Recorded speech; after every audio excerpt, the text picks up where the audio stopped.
When will the Oscars finally give comedies the recognition they deserve?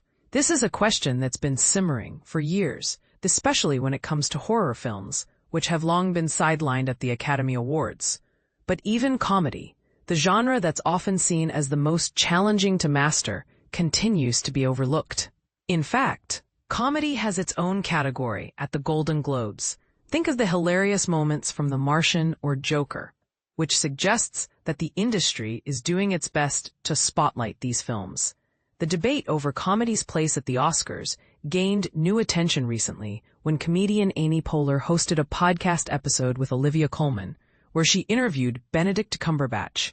Cumberbatch, known for his roles in Sherlock Holmes and The Thick of It, famously said, "If you can do comedy, you can do anything." I really do believe that.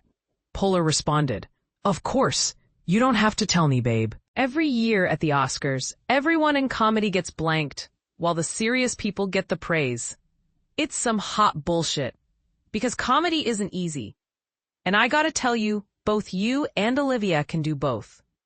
Comedy has received some attention at the Oscars, but it's rare, especially in the Best Picture category. Think about it. How many comedies have actually won Best Picture? If you're not convinced that Anora qualifies as a comedy, I certainly aren't. Everything Everywhere All at Once, which even blends genres, is the most recent contender. But what about before that? Birdman might count. But then you'd have to trace back to Shakespeare in Love from 1999, a film that didn't win at all. The point is clear. Comedy has always been underappreciated. The Academy Awards have historically been slow to recognize the genre, despite its complexity and humor. Why?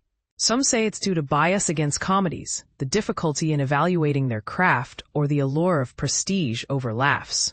Still, countless comedies have deserved Oscar consideration, some even more than others. So who exactly deserves a Best Picture nomination? Why does the Academy hesitate to acknowledge the value of comedy? We'd love to hear your thoughts. Which comedies truly earned their place in history? What's your take on why the Oscars sometimes overlook the genre? Let's discuss below. Favorite movies: 12 Angry Men, 2001: A Space Odyssey, All the President's Men, Almost Famous, Annie Hall, Bicycle Thieves, Carnal Knowledge, Cinema Paradiso, Dick Tracy, Double Indemnity, Halloween, Harold and Maude, In Bruges, The Killing, Magnolia, Minnie and Moskowitz, Modern Times, Paris, Texas, Rosemary's Baby, Taxi Driver. Likes: Film History, Movie Marathons, Top 5 Lists, Black Coffee, The Muppets, 90s Alternative, New Hollywood, Groucho, Zevon.